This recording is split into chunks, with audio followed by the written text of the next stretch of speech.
Okay, little is known about the historical figure or the biography of Bodhidharma beyond the legends.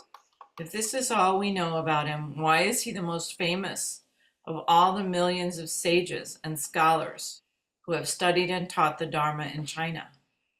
By tradition and legend, Bodhidharma alone is credited with the origin of Zen in China.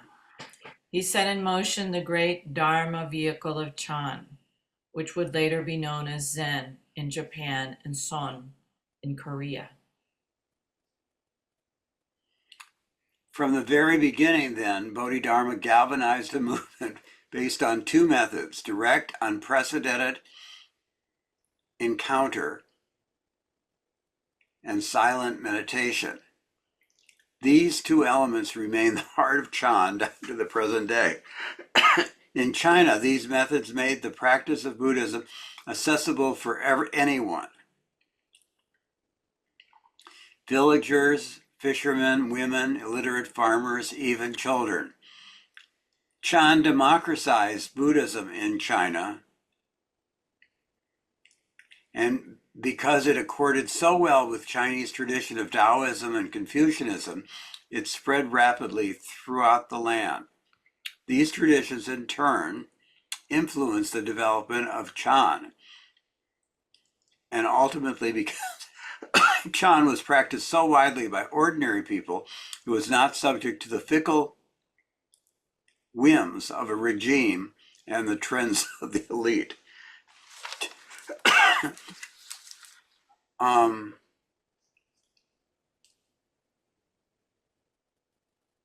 What do you see as meaning the direct, unprecedented encounter?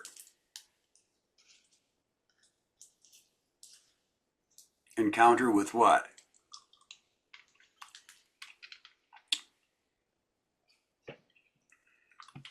I would say the encounter with the non-dual, with the absolute.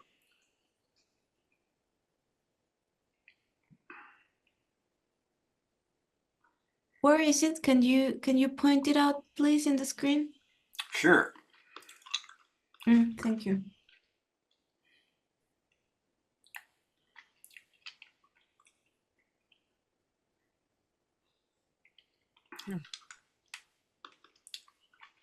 Interesting.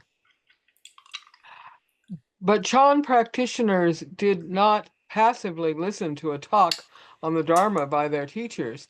They openly challenged and questioned them in the midst of the assembly, on public roads, in the marketplace, in their private meeting.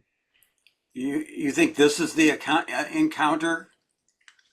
No, So, You no? don't? I don't think so.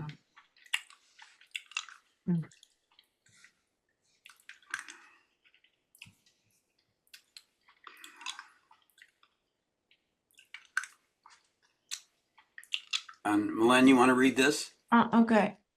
Taken seriously, Hui Nang's claim that it is precisely Buddhist conduct that is the Buddha makes evident the necessity of seeing the ideal Buddhist person in terms of conduct. That is, his or her lived relations with others, and not according to any set of individually possessed marks or states of consciousness. Hmm. Peter? That's so interesting to me because it brings up the question of people like Richard Baker and I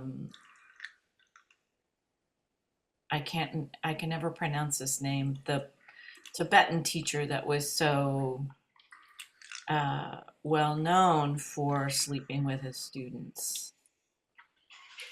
And it seems like Peter Hershak is saying those people are not Buddha because their conduct was not in accord with the precepts, as far as we know. I think that makes sense.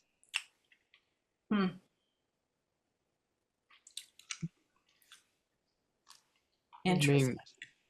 That's interesting. It certainly seems like a very puritanical take on Buddhism. And is he talking here about the marks? So these marks that they have in the body, and this is the way they select the next Dalai Lama? No? I don't, Wait, go I on. don't think so. I don't think so. I think Well, he's talking about just marks as kind of a characteristic more than a physical mark on your skin or your body. But I think I know what you're talking about, where they search for little certain moles or dimples on kids to find out who the next llama is.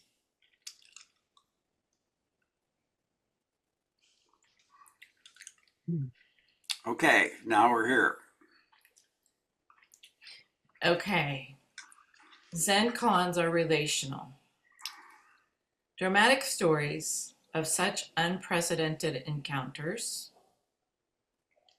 And that seems to answer the question about Kim's question of what are these unprecedented encounters? I mean, Peg is here to me saying they're the encounters between two people that have never happened before. So yeah, I dramatic think I agree. stories of such unprecedented encounters and sudden awakening between a teacher and a student, between two Zen masters, between an old woman selling rice cakes and a scholar. Hundreds of such tales began to circulate as teachings. Kungan or koans. They were gathered in collections and used in monasteries for training. Notable collections in English include the Book of Serenity, the Blue Cliff Record, and the Gateless Barrier. Soon, these koan collections began to be studied and developed into a kind of systematic Zen training curriculum. Unfortunately, this means that many Zen students devote endless hours trying to penetrate the meaning of koans rather than using koans as examples of the kinds of creative, liberating encounters they might learn to engage in spontaneously themselves. I find that Mm. really interesting there I that Peg says this is unfortunate when this is a whole school of Buddhism. It's a whole school of Zen. huh. Yeah, and But she wants to be careful about not demeaning another school too. Well, she just did. I know. And I wonder if we should point that out to her. Does she really want to do that? I mean, would it be enough to say many Zen students devote endless hours trying to penetrate the meaning? You know what I mean? Starting there. yeah, And I think she could lose the unfortunately. And rather than, she could use the unfortunately, and she could use the rather than. yeah. Mm-hmm. Yeah. I mean, it seems very divisive to me. Many Zen students devote endless hours trying to penetrate the meaning of koans. Period. Other students, you could say, trying to penetrate the meaning of koans. Period. And then you could say, other students use koans as examples of kinds of creative, liberating encounters. Da da da da da da. Yeah, I think that would work well if she's not set on. I don't think she would be set on saying the other is wrong, is not right. I don't think she would be. I think what you wrote is probably what she meant. I disagree. I think she meant to say what she Disagree. said. I disagree too. I mean, You disagree with? I think she's very opinionated about this. Oh, I see what you're saying. It is entirely possible, but I think your solution is very good. well, Being an editor. it would be unfortunate if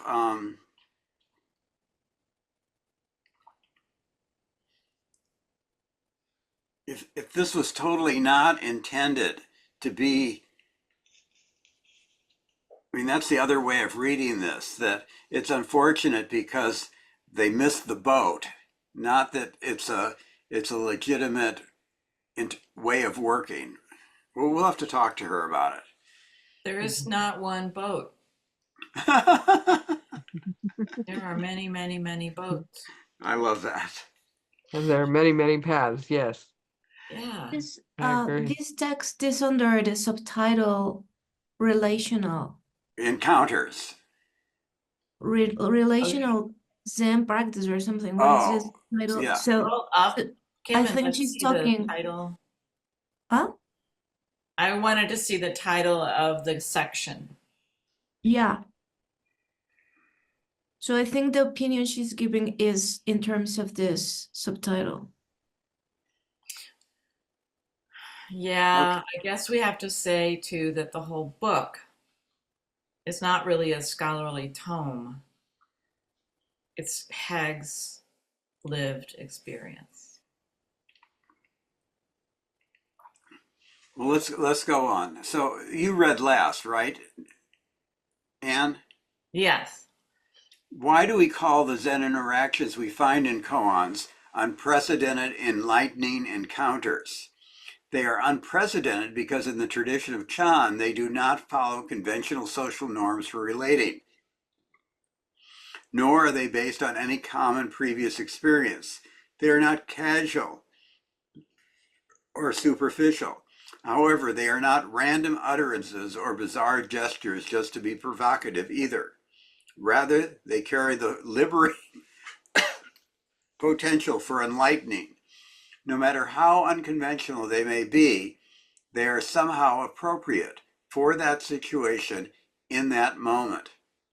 Finally, they are encounters because they are true meetings without hindrances, unguarded in the present moment, right here.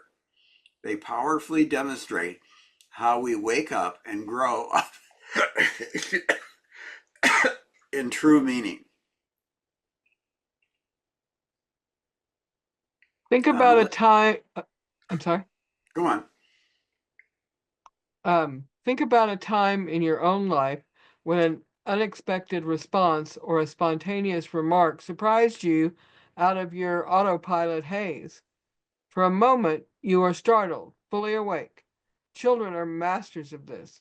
Driving Ben to school, I was fretting yet again about his homework, about how much time he was spending with his computer, about the state of his room, when he interrupted me with a devastating question. Mom, do you really think I'm turning out so bad? The shock of that question was like waking out of a trance. Parent koans are the toughest. Many cons begin with what seem like ordinary conversation. I just have a comment, because yeah, I heard this yesterday. Parent cons are the toughest. And for instance, I'm not a mother and I don't agree because I don't even know what is that. So I yeah, it's agree with you. I agree with I you, Midland. I, I am a mother and I agree because the um parent koans are the toughest for parents. exactly. Yeah. Many cons begin with what seem like ordinary conversation, an obvious question to a visitor. Where do you come from? Before veering sharply into the unknown, the immediate. A seemingly casual conversation drops off a precipice. Precipice. Precipice. Thank It's you. like a sharp. Yeah, it's the same word actually in Spanish. Okay. Okay. Sort of the same. It is not a trivial game. Our whole life is at stake. We must awake from the cartoon show in our heads, or we will literally dream our one wild and precious life away. Okay. Let's read the koan here. Okay. Daizang planting the fields. Scholars plow with the pen, orators plow with the tongue. We patch-robed mendicants lazily watch a white ox on open ground, not paying attention to the rootless, auspicious grass. How to pass the days. The case. Daizang asked Zhishan, "Where do you come from?" Zhishan said, "From the south." Daizang said, "How is Buddhism in the south these days?" Zhishan said, "There's extensive discussion." Daizang said, "How can that compare to me here planting the fields and making rice to eat?" Zhishan said, "What can you do about the world?" Daizang said, "What do you call the world?"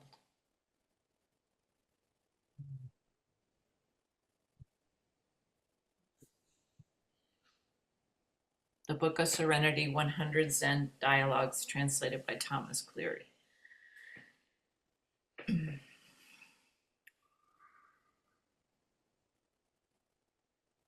Seems like Daizang was not too concerned with engaged Buddhism.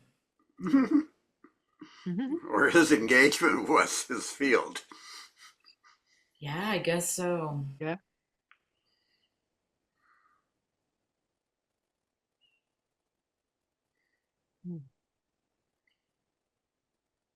So even the "where do you come from" has two levels. One is physically, what part of China do you come from? But then, like,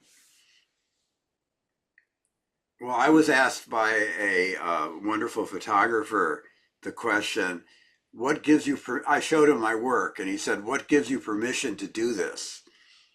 It's like, where do you get off doing this work? And so I worked on that for a year, and I came back to him the next year, and my work had changed, and I said, "So I thought about your question all year," and he said, "Oh, I didn't mean anything by it."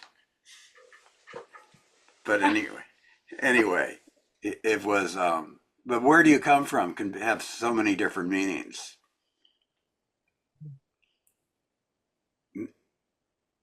Yeah. Okay. Another koan. And I think it's Kim. Lynn. What? It's Kim. Oh, okay. One day at Nanquan, the eastern and western halls were arguing over a cat. When Nanquan saw this, he took and held it up and said, "If you can speak a word, I won't cut it. That's not what it says. If you can speak, I won't cut it." The group had no reply. Nanquan then cut the cat in two. Book of Serenity, Case 9, Killing a Cat. And I think I've seen it where "if you can speak a word of Zen." No? I'm sure But it there's was, lots of different translations, but Yeah. that's not the one she chose. Yeah. when we're working on the koans, Kim, we worked on this one, but not quite in this. It wasn't quite this way. I Yeah, can't remember what this it is was, but there's something Okay. different about this. very spare. Yeah, I feel that way too. Serenity. Got the book Well, of Lynn, I made you a co-host, so you might have, if Peg is trying to come in, you might have an easier way of seeing her than I. Okay.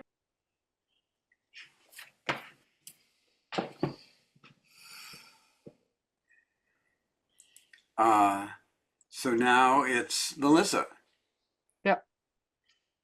Zen is not Disneyland.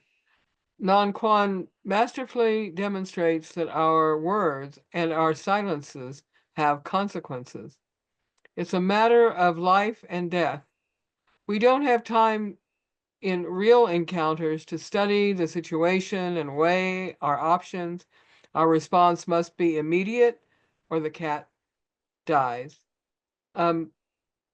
I learned something in one of my classes at one point, and that is that in Chinese culture, yeah, I think when you are silent and there's a discussion going on, and we in the West think that means you're agreeing, but in the Chinese or Japanese culture, I'm sorry, I don't remember if it was specifically one or the other, it means you don't agree. And that's, I think that's an interesting thing to think about in these situations, because silence to us means agreement, but it may not mean agreement in some of these situations. It may mean that you don't agree. So I don't know if the translators take that into account or not. But that's also why people have trouble sometimes.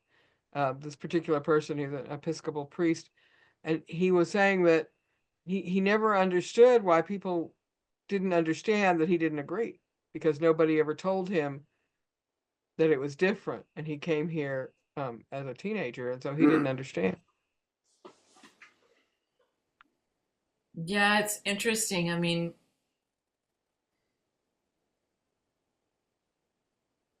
I don't know. It's an it's an interesting interpretation of that koan, Mhm. that paragraph after the koan.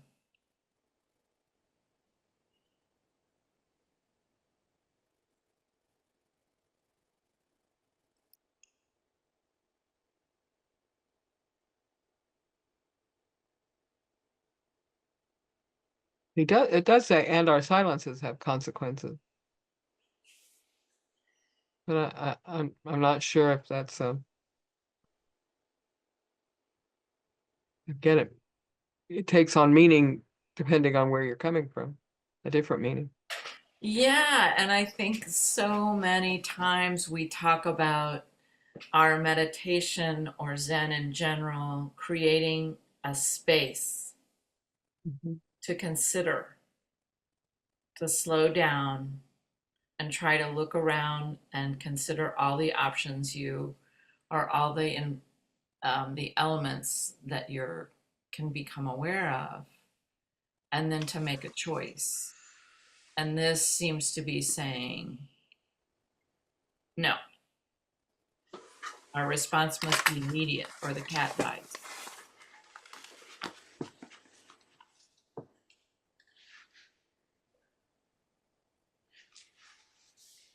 It's a triggering koan. Mhm. So in the Book of Serenity, there's another 4 lines, which are Nanquan also brought up the foregoing incident to Zhao Zhou and asked him. Zhao Zhou immediately took off his sandals, put them on his head, and left. Nanquan Yeah, said, "If you had been here, you could have saved the cat." yeah, that's it. That's what's missing. Thank you. Thank you very much, Kim.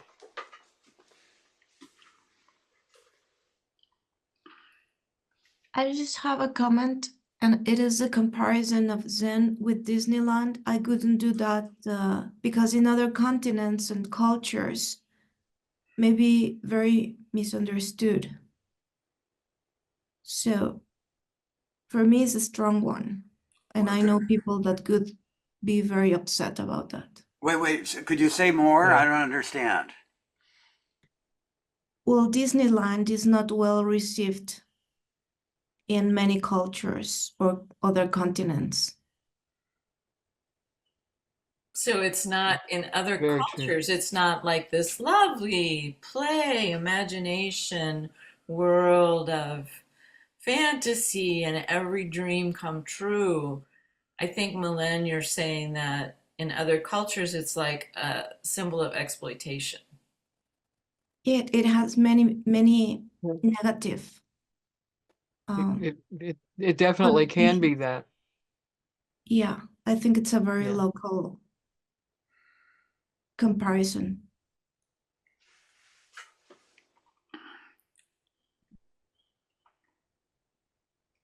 Oh, good. We can mention that to her.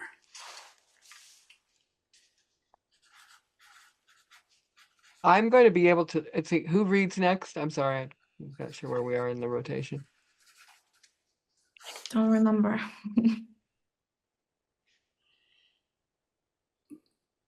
Well, I think I read, and so Okay, it would be Melissa. it would be me. Okay. Or did I read to Disneyland? I think you did, I think I did. and then Millen was gonna read, but she had a comment. Ah, okay. Thank you. I'm not really leaving. I'll be able to hear you, but I have to go check on dinner Okay. because my husband seems to have disappeared. She says that with the sharks in the background. They're not sharks, they're dolphins. Come Oh, on. okay. They're intelligent mammals. Okay. To work with a koan, we must inhabit it. Set aside your judgments and step into the koan for a moment. Have you ever found people you care about bickering and tough? Whatever will it take to wake these people up? They are wasting our precious time and missing the fundamental point. Or haven't you ever been like those frightened monks in a fraud situation where something obviously needed to be said, but you were too frozen to say anything?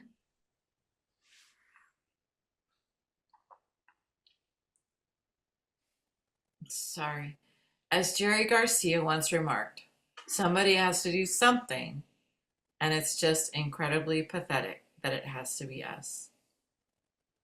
And have you ever found yourself, like the cat, suspended in midair, dangling in space and eyeing the sword, silently pleading, please, somebody say something, save me? Have you never felt Nan Quan's surprise and disappointment that not one of his students could speak up to save the cat? Finally, have you ever, in anguish, had to follow through on something you wish you had never threatened? Until you've lived these questions, not just thought about them, the encounter in this koan, bickering students, a teacher incensed, and a hapless cat, will remain opaque and barbaric. Well, we've certainly been in that situation where we're called to say something and then maybe decide not to, and then suffer the consequences. Or afterwards, we've talked about that in terms of in our racism discussions, especially where when do you stand up and say something, and when do you not make waves and things like that. Mhm. When, I when you see read, someone not treated well, go on. what do you do? Oh, I read something today, which is, I think I put it up on Facebook, which is amazingly similar to this. Um, there was a person was telling when they were in school, probably just, beginning high school or whatever, they were in a class and the teacher came in and put on a video and um, went and said, oh, she told them to take notes. And then she went and sat down and left the video. The video ran for about, I don't know, 10 minutes or 15 minutes or whatever. And then she stood up and screamed across the room. One young man using, I'll say he's Mike. He screamed across the room at Mike that he wasn't taking notes and that he needed to be taking notes and all of this. And the thing was that every one of the students could see that he had been taking notes, right? And so she looked around and yelled again. She yelled, well, does anybody want to say anything in defending him? And, the other person said, well, there were a few people that kind of muttered something, but didn't really like stand up for them. And so she sent him off to the principal's office. And then she came back in and she said, see how easy that was? See how easy that was? Nobody stood up for whatever the kid's name was. Nobody did. And it stayed with that person for the rest of his life. He said, oh my gosh, that right. Then she said, so see, you can see how Hitler did it. And it really hit me today. I mean, that was very similar to this. That was very powerful.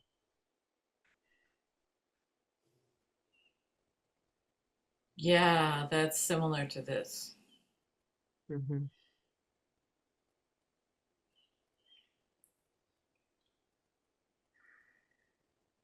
Is it my turn to read? Okay. What's You the want her? title? What's the title of this piece, Kim? Can I'm you sorry. a little bit? Oh, Oh no, it's not a title. It's just from Liberate. It's from. Oh, okay. It's just a piece from Liberating Intimacy. Okay. We are now at a point where it is possible to say in a preliminary fashion what it means to see Chan enlightenment as fundamentally social. Very briefly, an enlightenment which is social cannot be reduced to a privately realized state of consciousness, but should be seen as a qualitatively unique way of conducting ourselves in the narrative space of interpersonality. Oh my Lord. Word. What a phrase. But should be seen as a qualitatively unique way of conducting ourselves in the narrative space of interpersonality. I don't know what that means. The arising or awakening of Chan enlightenment can be seen as the meaning of continuously relinquishing those horizons by means of which we identify and differentiate ourselves from others. The always ongoing realization of unprecedented harmony with others.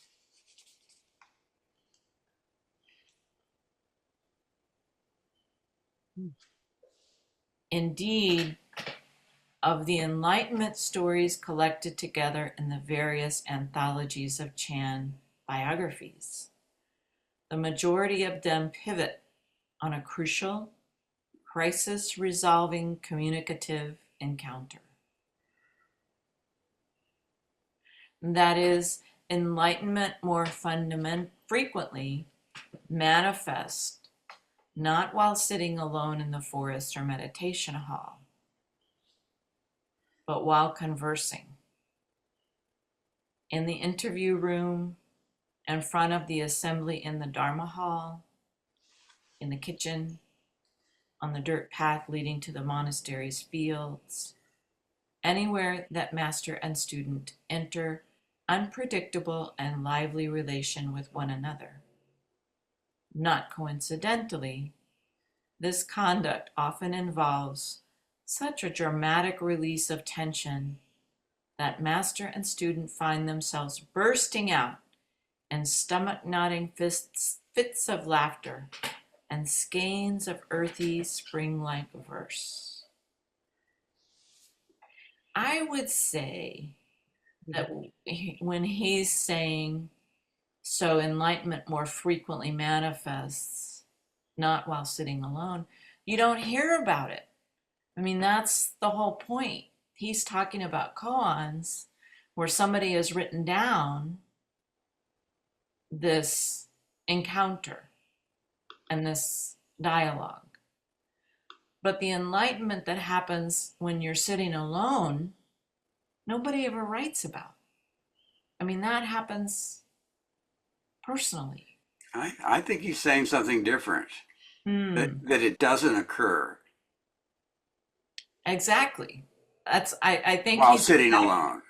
right. And I'm saying the reason that he thinks that, or that that can be said, is that an individual singular experience is not necessarily written about and shared in a book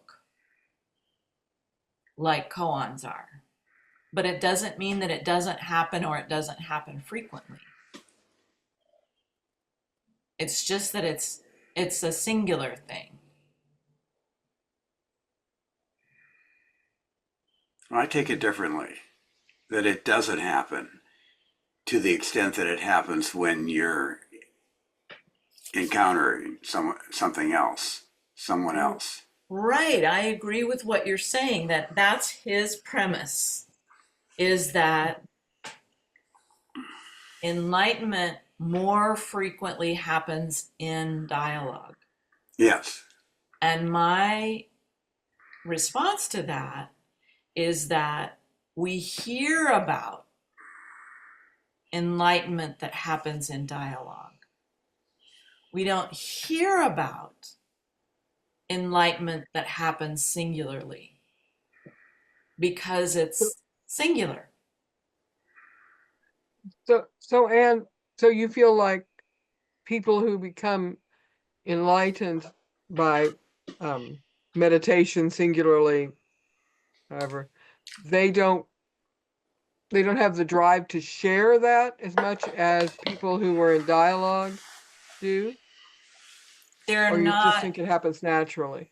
no, I think that koans, the enlightenment stories that he's talking about, that he's referencing as examples of this idea that enlightenment happens in dialogue, in interaction, those are a particular kind of enlightenment because they're a collection of stories of dialogues.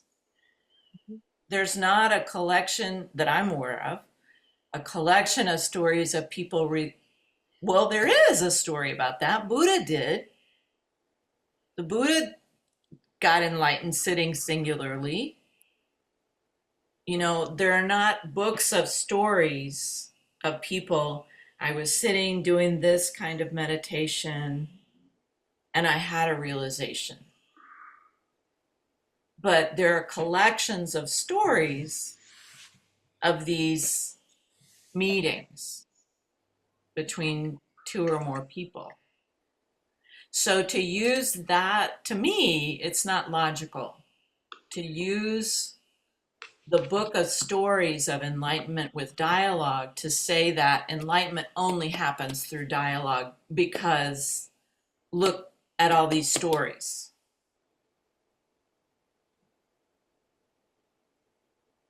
I mean, I think people have enlightening experiences meditating singly. I don't think one or the other is more real or frequent or important. But I think he's saying that, yeah, one is more frequent. Okay, should we go on? We should go on. Thank you, though. That was very fascinating. And I'm in awe of a teacher with such towering presence of mind, so quick and so devoted to awakening his students that he would grab a sword and with a single blow violate the most sacred Buddhist precept. The shock waves echo down to the present day with his hair-raising question, in any moment demanding a response. What will you do? You see, in our tradition, koans are not a means to individual insight or exalted states of consciousness. They are about the mutually enlightening potential of our every meeting, when we are awake enough to meet. Wow. Tortoise Mountain wakes up. Yantu and Shufang were snowed in on Tortoise Mountain. Day after day, Yantu slept while Xingfang sat up and meditated. Yantu yelled, "Get some sleep!" Yantu said, "Don't you know that the family treasure doesn't come in through the gate? Then what should I do? Let the teaching flow out from your own breast to cover the sky and the earth." Shu Fang was suddenly enlightened and cried out, "Today Tortoise Mountain has finally awakened." Bring Me the Rhinoceros by John Tarrant. Remember reading that.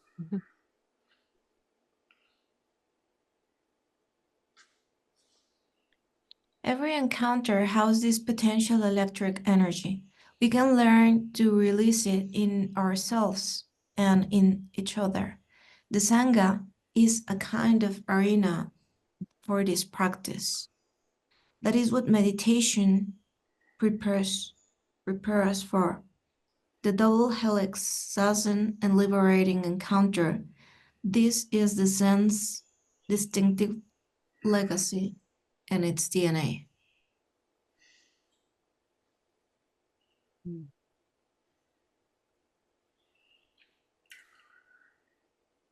I think there's a koan on the other page, the other side. Oh no. Maybe he's. Oh yeah, okay. But we didn't read this. Yeah, we haven't read it yet. Okay. Koans are not intended to prescribe a particular kind of happiness or right way to live.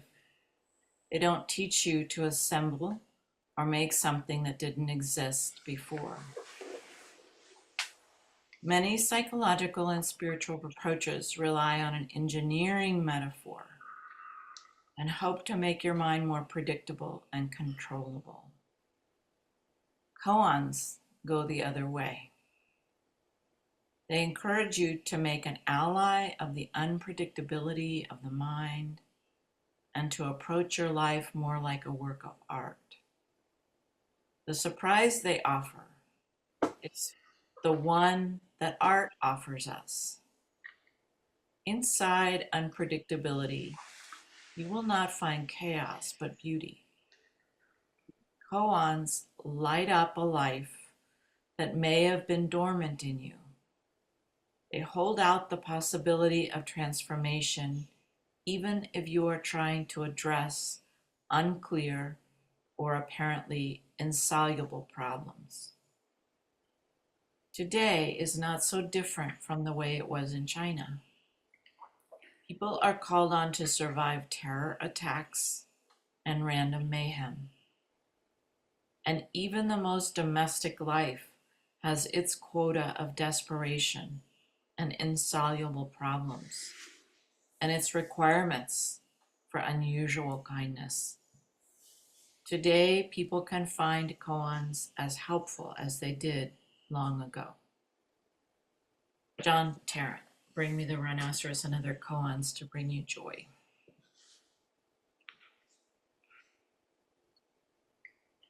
Every encounter has this potential electric energy. We can learn to release it in ourselves and in each other. The Sangha is We already read that. okay. Lynn read that Zen one. lineage is relational.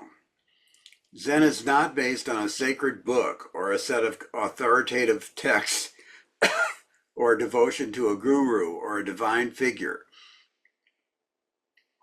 Rather, the Dharma was said to be transmitted warm hand to warm hand, and so lineage documents were developed to ensure the authenticity of the teachers, their teachings, and their relationships. The history of the lineage and the unbroken transmission of the Dharma from the Buddha himself had to be constructed and recorded as a series of relationships and enlightening encounters. We have English translations of these records in many volumes, including the record of the transmission of the lamp by Dao Wan and Yang Yi, and the transmission of the light by Thomas Cleary.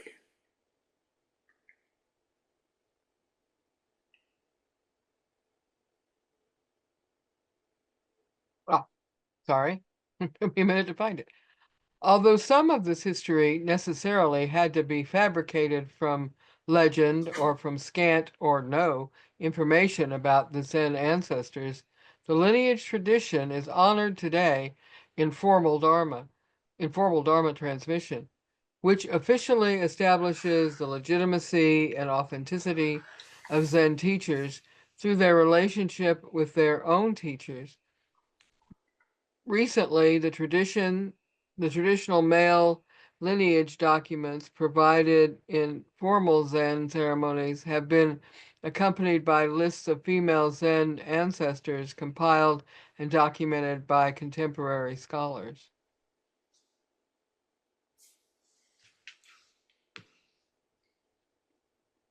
Throughout the centuries, then, from Bodhidharma's time down to the present day, Zen has been defined by the double helix of sitting meditation and the immediacy of direct encounter, mind to mind, heart to heart.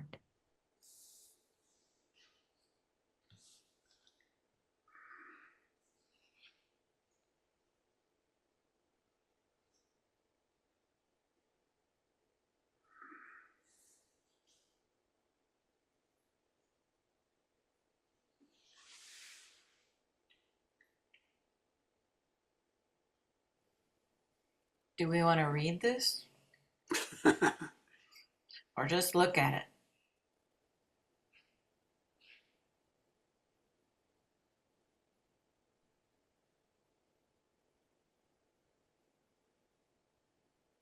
Kind of like the begats. Kind of like the begats. And it goes back from the bottom back up to the top, I guess. I can't see from this image.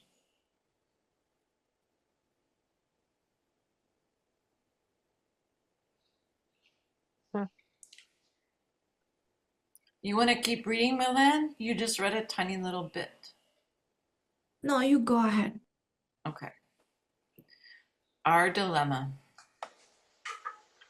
But at the time Appamada was forming, there was little guidance about how to foster the kinds of liberating encounters that spark spiritual friendships, or to build something as rich and complex in relating as a Sangha. We did not have a plan. There was no model, template, blueprint, or curriculum for our work. We had to rely on our felt sense of it in exploring this new landscape of practice and teaching. We began to draw on everything we'd learned over our many years of professional training, development, and practice. Flint in psychotherapy and myself in teaching classes, training staff, and directing large academic centers.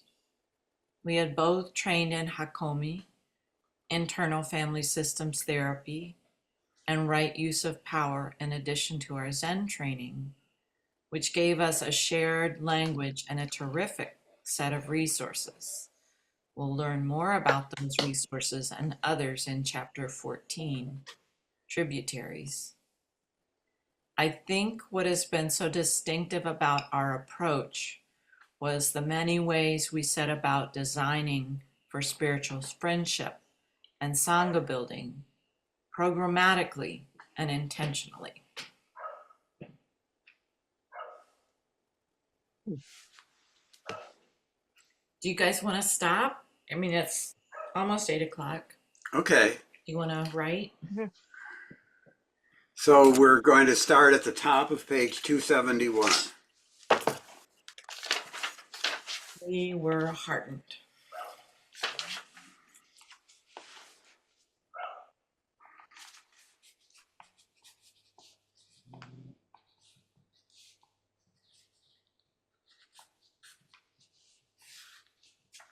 And should we ride for 15 minutes till 15 after? Sure. Okay. Who would like to share?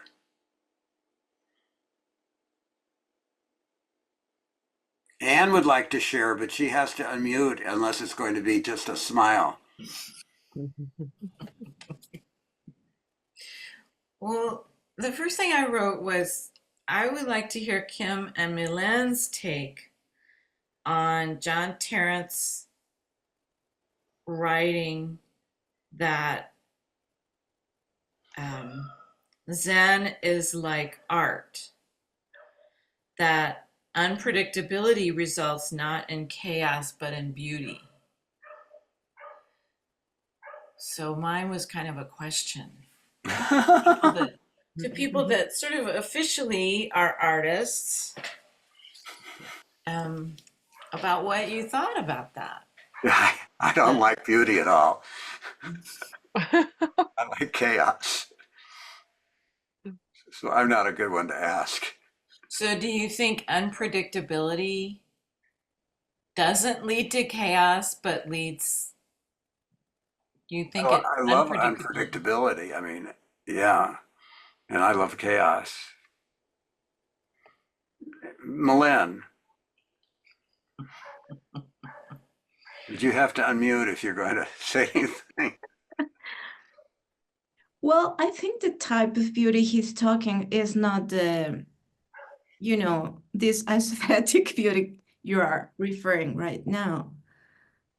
And I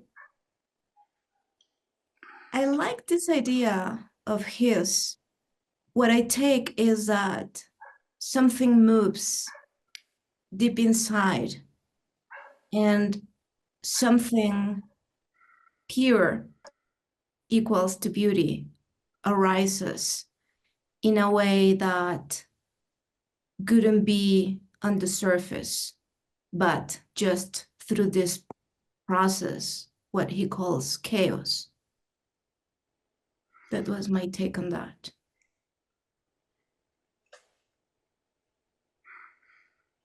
Thank you. Yeah, that's Thank you both. a good thing to think about. Yeah.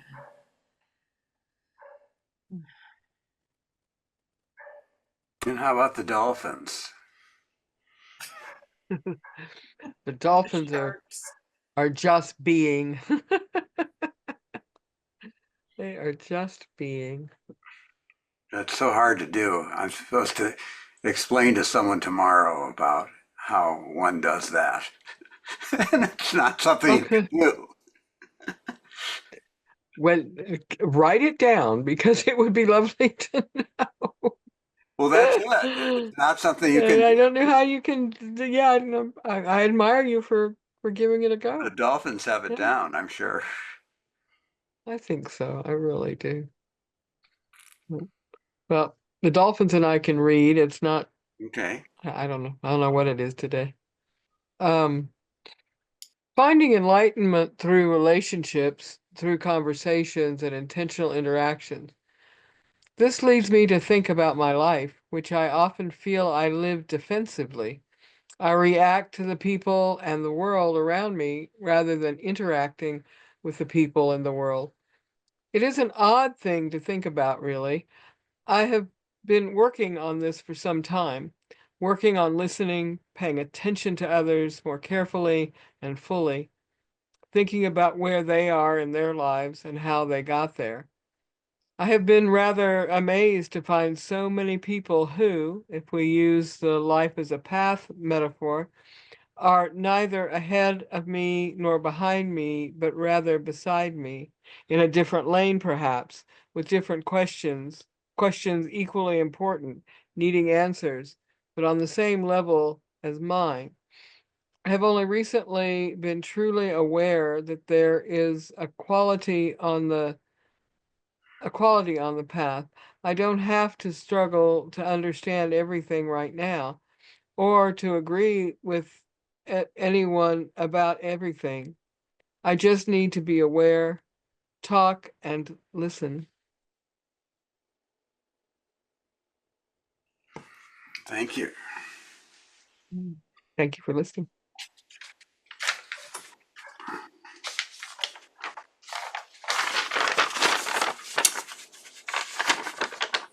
but it's let's see if we can, it's not blur my background.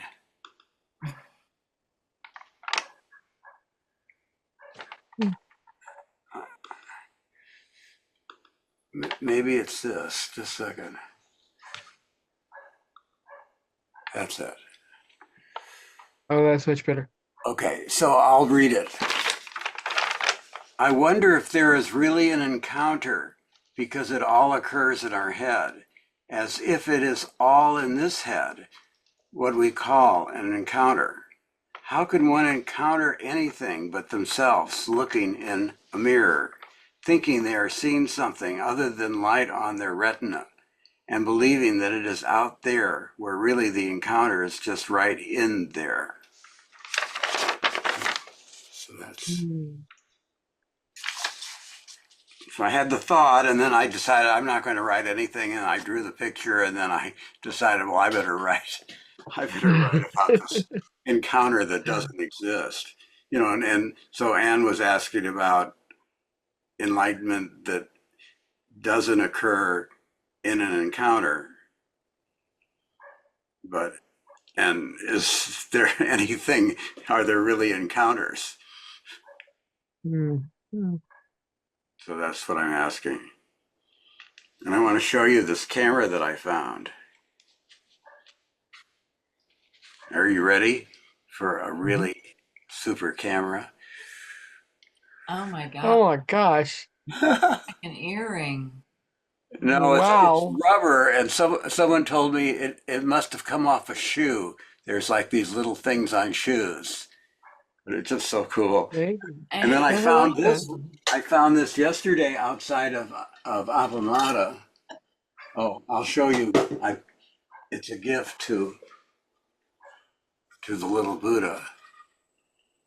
Oh, you Oh. found the bracelet? Yeah, Is it Oh. plastic or is Wow. it like made out it's of little clay? rings, maybe plastic, little rings of plastic. Oh, I see. It's a stretchy cord. It's a stretchy thing, yeah. I have to fix the nose and then I can return this to Appamada. This was the original one, and then the second one was stolen. Oh. And my son sent me some special stuff to repair the nose. Oh, there it is. I can share. I have a little writing. I wrote, this is us discussing our stories, our ideas, and ourselves. This is us gradually getting to know that stories are delusions, ideas are devices, the self non-existent. And yet, this is us under the mantle of this night, behind these particular funny, weird digital screens, above our spirits, right here, right now. Hmm. Hmm. Thank you, Minette.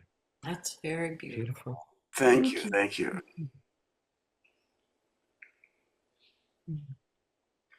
Well, I think we're done.